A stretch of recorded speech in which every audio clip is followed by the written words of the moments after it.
Class 9th के पहला chapter का पहला सेक्शन को रिवाइज करवा रहे थे। पिछली क्लास में बताए थे कि किस तरह लुई 16 जब फ्रांस का रूलर बना, मोनार्क बना 1774 में, तो फ्रांस का इकोनॉमिक कंडीशन किस तरह बहुत खराब था। उस समय फ्रांस का ट्रेजरी यानी खजाना पूरी तरह खाली था और इसके कई कारण थे। उसमें से एक इम्पोर्टेंट कारण जो था यह था कि फ्रांस ने अमेरिका के वॉर ऑफ इंडिपेंडेंस में बढ़ चढ़ करके मदद की थी। उसका जिस फ्रांस पर पहले से ही 1 बिलियन लीवर का कर्ज था, वह अमेरिकी मदद के कारण यह बढ़ करके 2 बिलियन लीवर से ज्यादा का कर्ज हो गया और जिस पर 10% के रेट से जो लेंडर थे, जो कर्ज देने वाले थे, उससे मांग कर रहे थे।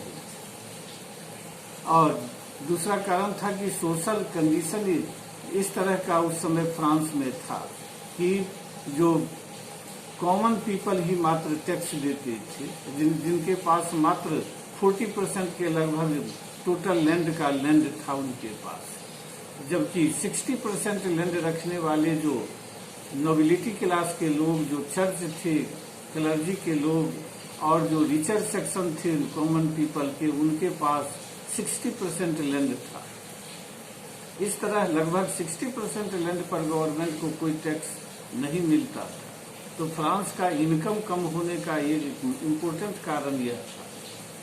आज बताएंगे कि 1715 से लेकर के 1789 का पीरियड, इस पीरियड को फ्रांस के लिए कहा जाता है कि यह पीरियड सबसिस्टेंस क्राइसिस का पीरियड था। यानी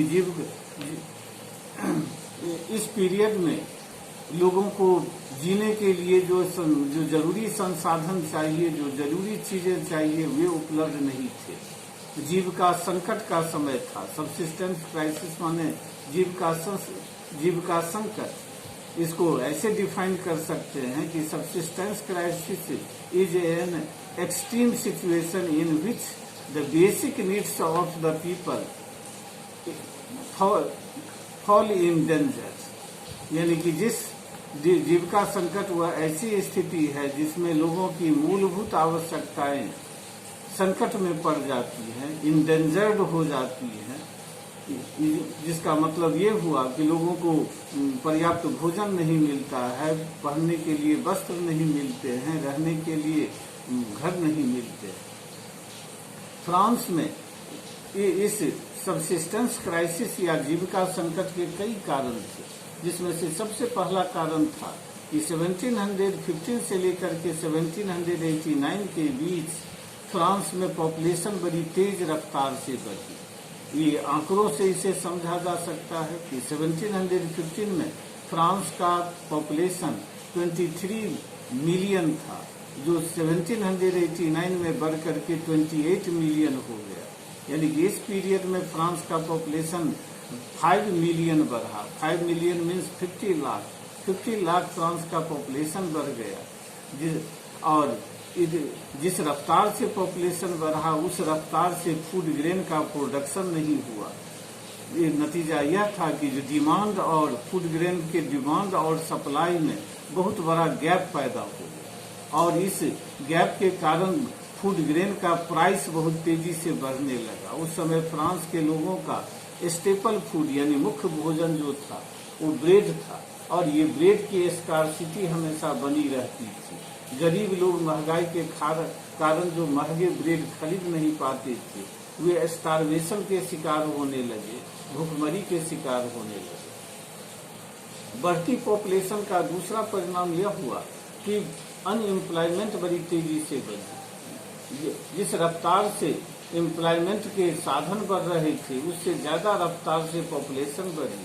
इसलिए सभी लोगों को रोजगार नहीं मिलता था, सभी लोगों को एम्प्लॉयमेंट नहीं मिलती थी और नतीजा यह था कि बड़ी संख्या में गरीब लोग जो पहले से ही गरीबी के शिकार थे, उनके सामने रोजगार का संकट पैदा हो गया। ऐसे लोगों की इनकम बहुत कम थी या नहीं के बराबर थी इनके लिए जीने के साधन को जुटाना बहुत कठिन हो गया था। ये भी जो है तो सबसिस्टेंस क्राइसिस का एक महत्वपूर्ण कारण बना। तीसरा कारण था कि जो उस समय फ्रांस में ज्यादातर जो कारीगर थे, क्राफ्ट्समैन थे, वो वर्कशॉप में काम करते थे। ये वर्कशॉप आज एक तरह का इंडस्ट्री था, स्मॉल स्केल इंडस्ट्री, जिसके ओनर जो थे अपने एम्प्लॉयर, अपने जो वर्कर थे उसके सैलरी को, उसके वेज को फिक्स कर दिए थे। महंगाई बढ़ने पर भी उसमें इंक्रीज नहीं करते थे। नतीजा यह होता था कि जिन लोगों को काम मिला भी था, रोजगार मिला भी था, उन लोगों का भी जो आमदनी महंगाई के कारण जो है तो घट गई थी और उनको भी अपने परिवार चलाने में काफी कठिनाइयों का सामना करना पड़ता है। ऐसी परिस्थिति में जब कभी हेल स्टोन यानी कि ओला गिरता था, बर्फबारी होती थी, जब कभी बहुत ज्यादा सीवियर कोल्ड पड़ता था, बहुत ज्यादा ठंड पड़ती थी, इसके कारण जो है फसल जो है तो मारी जाती थी, क्रॉप फेल्योर होता था, तो फूड ग्रेन का प्रोडक्शन और ज्यादा कम हो जाता था और महंगाई जो फूड ग्रेन की और ज्यादा बढ़ जाती थी। तो ये वे कारण थे जिन कारणों के चलते जो है तो फ्रांस में सबसिस्टेंस क्राइसिस की स्थिति पैदा हुई। लोग गरीब लोग, स्पेशली जो कॉमन पीपल थे, थर्ड स्टेट के लोग थे, वे इससे बहुत बेचैनी अनुभव कर रहे थे। उनको लग रहा था कि इस व्यवस्था में परिवर्तन लाया जाए ताकि उनको इन परेशानियों से छुटकारा मिल सके। इसलिए फ्रांस के थर्ड स्टेट के लोग रिवॉल्यूशन के सपोर्टर बन गए थे और यही लोग जो है तो बाद में हम लोग पढ़ेंगे कि किस तरह रिवॉल्यूशन में बढ़ चढ़ करके भाग लिए। दूसरा जो टॉपिक है आज का वो है the emergence of a new social group, middle class, यानी कि एक नए सामाजिक वर्ग का उदय फ्रांस में इस समय हुआ जिसको मध्यम वर्ग के रूप में जानते हैं। ये मिडिल क्लास के लोग थर्ड स्टेट के ही रिचर सेक्शन के लोग थे। ज्यादातर इसमें मैन्युफैक्चरर थे, ट्रेडर थे, एडमिनिस्ट्रेटिव ऑफिसर थे, लॉयर थे, जो इंटेलेक्चुअल थे, डॉक्टर थे, इंजीनियर थे, प्रोफेसर थे, क्लर्क थे, जज थे। ये सब इस मिडिल क्लास के अंतर्गत आते थे। ये वेल्दी थे, धनवान थे, एजुकेटेड थे, वेल पोस्टेड थे, अच्छे पदों पर कार्यरत थे।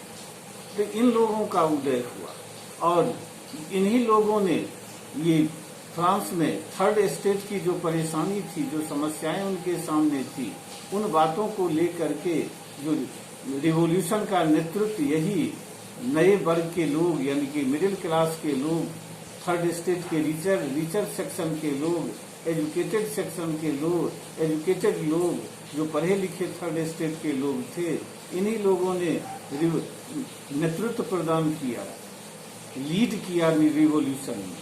तो इसके बारे में जानेंगे कि तो पहले भी फ्रांस में बढ़ते हुए इंक्रीज टैक्स के कारण और जो फूड स्कार्सिटी यानी खाद्यान्न की जो कमी होती थी, खाने की चीजों की कमी के कारण, टैक्स वृद्धि के कारण पहले भी थर्ड स्टेट के लोग रिवोल्ट करते रहे, लेकिन उनका रिवोल्ट ऑर्गेनाइज नहीं था, संगठित नहीं था, कोई प्लान वे में वे जो है सो ये रिवोल्ट नहीं करते थे, इसीलिए उनको सप्रेस कर दिया जाता था, दबा दिया जाता था और जो डिमांड उनकी होती थी वो डिमांड धरी की धरी रह जाती थी, वह पूरी नहीं की जाती थी, उनकी समस्याएं बनी रहती थी। तो ऐसा लंबे समय तक हुआ, लेकिन जब मिडिल क्लास के लोगों का इमरजेंस हुआ, उदय हुआ, तब उसके बाद ये जिम्मेदारी अब मिडिल क्लास के लोगों के हाथों में आ गई कि वे अब इस थर्ड स्टेट के लोगों को नेतृत्व प्रदान करें, लीड करें उसको और व्यवस्था को जो है तो में परिवर्तन लाएं। 18th सेंचुरी में ये मिडिल क्लास के लोगों का इमरजेंस हुआ, उदय हुआ और इसका कारण यह था कि इस पीरियड में थर्ड, फ्रांस का ओवरसीज जो ट्रेड था वो बहुत बढ़ा, और इस ओवरसीज ट्रेड के बढ़ने का मुख्य कारण था कि फ्रांस के जो मैन्युफैक्चरर थे, ट्रेडर थे, इन सब का इसमें बहुत बड़ा कंट्रीब्यूशन था। और ये लोग मैन्युफैक्चरर जो उस समय फ्रांस के थे, मिडिल क्लास के लोग, वे सब सिल्क और वुलन टेक्सटाइल को प्रोड्यूस करते थे और इसको एक्सपोर्ट भी करते थे। और फ्रांस के भीतर भी जो रॉयल फैमिली के लोग थे, जो रिचर सेक्शन के लोग थे, नोबिलिटी क्लास के लोग थे, ये लोग उनको खरीदते थे। इस ट्रेड के कारण काफी जो मुनाफा हुआ थर्ड स्टेट के मिडिल क्लास के लोगों को, और ये एक वेल्दियर होते चले गए, धनवान से और ज्यादा धनवान होते चले गए। अब इनके पास सब कुछ था, ये एजुकेटेड थे, इनके पास धन था, जो पीजेंट थे मिडिल क्लास के, उनके पास अच्छी खासी जमीन थी, तो सब कुछ इनके पास था। लेकिन सोसाइटी में जो क्लर्जी और नोबिलिटी क्लास को जो रिस्पेक्ट प्राप्त था, वो रिस्पेक्ट इनको नहीं मिलता। इसीलिए इस मिडिल क्लास के लोग भी चाहते थे कि सामाजिक व्यवस्था में जो है परिवर्तन आए और जो उनका उचित अधिकार है वो अधिकार उनको मिले। इन लोगों का कहना था कि मिडिल क्लास के लोगों का कि सोसाइटी में लोगों की पहचान उसके जन्म के आधार पर नहीं होनी चाहिए। जैसे कोई नोबिलिटी क्लास में जन्म ले लिया तो इसीलिए वे समाज का सम्मानित व्यक्ति नहीं बन गया, बल्कि वो लोगों का सम्मान उसकी मेरिट के आधार पर होना चाहिए। जो जितना मेरिटोरियस है, जो जितना योग्य आदमी है, गुणवान व्यक्ति है, उस हिसाब से लोगों की पहचान होनी चाहिए। यही और इसका मतलब था कि यदि ऐसा होता तो जो क्लर्जी और नोबिलिटी क्लास को जो रिस्पेक्ट मिला हुआ था फ्रांस में, वह रिस्पेक्ट खत्म होता। और यह तभी संभव था जब सभी को इक्वल राइट टू इक्वलिटी मिलता, यानी सभी लोगों को समानता का अधिकार मिलता। और इस बात को फ्रांस के मिडिल क्लास के जो फिलोसफर थे, जो ऑथर थे, ये सब आगे बढ़ाए। अगली क्लास में बताएंगे कि ऐसे ही जो फिलोसफर थे मिडिल क्लास में जिनका जन्म हुआ था, उन लोगों ने इस मिडिल क्लास के इस विचार को किस तरह आगे बढ़ाया और किस तरह उससे प्रभावित होकर के थर्ड स्टेट के लोग रिवॉल्यूशन के लिए मेंटली अपने आप को तैयार किए।